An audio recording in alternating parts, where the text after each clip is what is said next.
O feminismo, infelizmente, trouxe isso de negativo, mas que a gente tem que restaurar esse eixo familiar, restaurar essa família, né?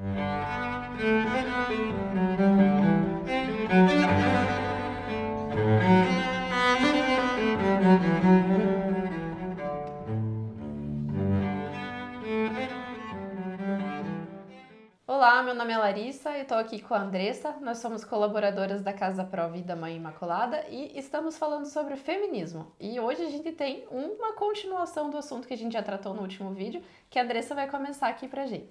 Pois é, a gente estava pensando, né, por que a mulher adentra o feminismo? Então a gente começou a pensar nesse contexto histórico e a gente vê que isso remonta ao nosso passado, né? Talvez com as nossas avós, onde naquele momento o homem realmente ele tinha um papel muito machista. Qual que era o papel? O homem era aquele que podia ter a sua liberdade, né? Além do provedor da família, então ele podia ir sair beber com os amigos, podia ir para bordéis, podia, né? Enquanto a mulher era aquela que ficava dentro de casa, cuidando dos 5, 6, 7, 8 filhos, não trabalhava fora, né, Larissa? Então a gente percebe que esse papel já que veio invertido no passado foi fazendo com que a mulher ou melhor, com que os filhos, né, vissem aquele reflexo da mãe e fosse talvez gerando aquele horror, aquele papel que a mãe assumia, né? Principalmente as mulheres, olhando assim, poxa, eu não quero ser igual a minha mãe, onde ela ficava em casa, meu pai saía, voltava talvez bêbado 3, 4 horas da manhã e muitas vezes tinha que assumir o meu pai dentro de casa, ou tinha, né, que ter uma intimidade com o meu pai dentro de casa. Então a gente percebe, né, Larissa, que eu acho que o feminismo talvez ele se aproveitou disso, como a gente bem estava discutindo, né, é um problema talvez estrutural que virou algo social, então talvez era pontual ali numa família e aquela pessoa se revoltou com aquela situação e acabou gerando algo social, né? Eu acho que quando a gente vai olhar a história das feministas, a gente vê justamente isso, né? Que eram mulheres que saíram de famílias desestruturadas, de relacionamentos abusivos e que acabaram, então, interpretando tudo à luz daqueles relacionamentos. E por causa disso, transformaram daí o feminismo numa bandeira, como se todos os relacionamentos entre homens e mulheres fossem daquele jeito. Então, elas se utilizaram de uma cruz pessoal que elas estavam passando e transformaram aquilo numa regra moral.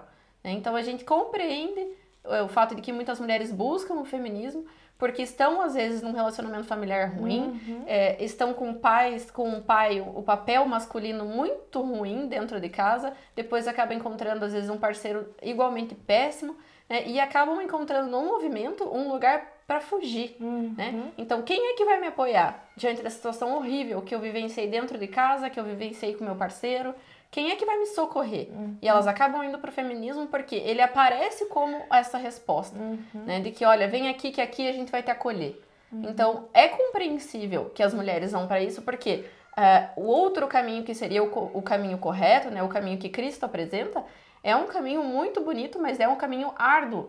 E às vezes é mais fácil ela correr aqui pro feminismo do que correr para Jesus Cristo e tentar um caminho de conversão, né? Que é mais difícil. Eu acho que a gente consegue entender bem por que as coisas são assim, né? Por que chegou onde chegou, né, o feminismo. Isso.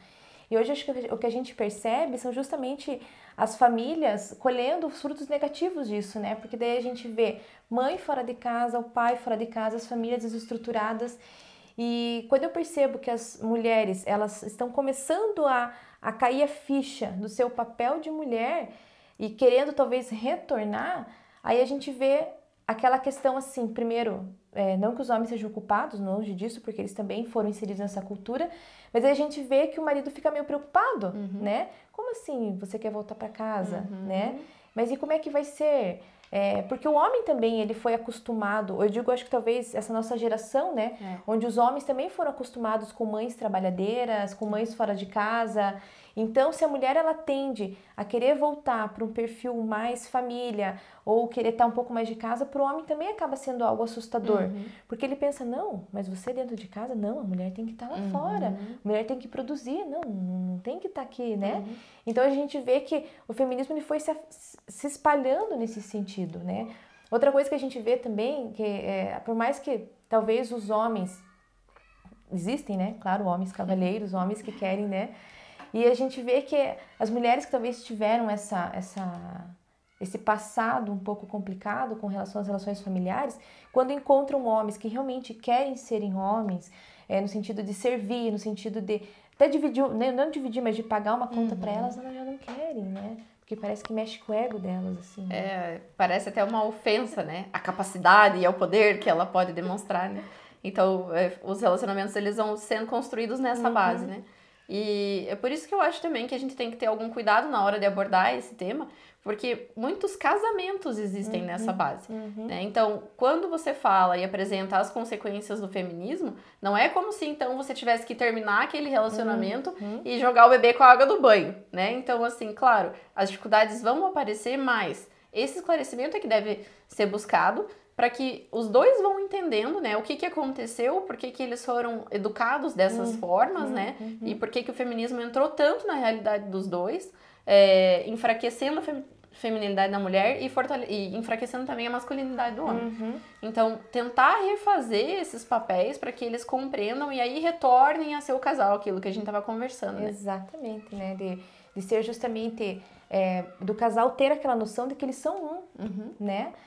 Se os dois trabalham fora, puxa, bacana, mas tudo é um, né? A conta é uma, a família é uma, tudo é um. Isso. Ou se só o marido trabalha fora e a mulher está em casa, eles são um também. Pode acontecer o contrário, claro, a mulher trabalha fora, o marido dentro, mas eles são um, né? E a gente percebe que o feminismo ele veio justamente desagregar isso. Quando a mulher, é meu, é teu, cada um, então de conta aqui você paga essa, você paga essa, né? Então é bem isso, a gente já vem percebendo que as pessoas já entram no matrimônio com essa ideia. Você cuida, né, tal tempo do filho, eu cuido tal.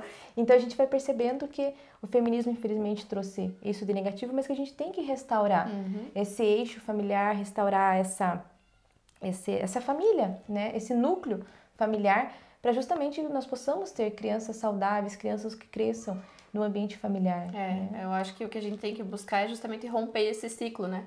Porque a gente tem a família desestruturada, daí os filhos que crescem vendo isso, buscam relacionamentos dessa mesma forma, tem filhos desse jeito, então esse ciclo ele vai se mantendo.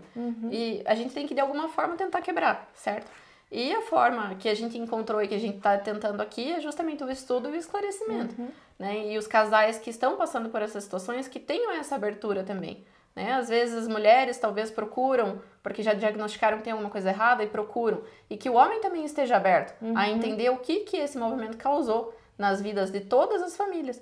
Embora o feminismo ele tenha essa base aí que a gente já falou no começo, né? Que tem uma fundamentação, o que a gente tem que entender é que tem como ser quebrado, né? E que existe um outro lado e uma outra vertente a ser buscado. E não dentro de mais um movimento de perder a individualidade, de perder e ir para algo muito coletivo. Não, o caminho é justamente o inverso. Né? E o caminho que Jesus Cristo propõe é justamente esse, do indivíduo, né? Da sua salvação. E depois o casal, né? Um responsável pela salvação do outro dentro do matrimônio. Então eu acho que é isso que a gente tem que ir aos pouquinhos tentando encontrar essa resposta por aí. Perfeito. Isso aí, pessoal. Espero que vocês tenham curtido mais esse vídeo. E se você gostou, você pode deixar o seu like, ativar o sininho, compartilhe com seus amigos para que mais pessoas possam receber esse conteúdo. Deixe o seu comentário e não esqueça de nos seguir nas redes sociais, no nosso Instagram, @CasaProVida, e no Facebook. Até a próxima, pessoal!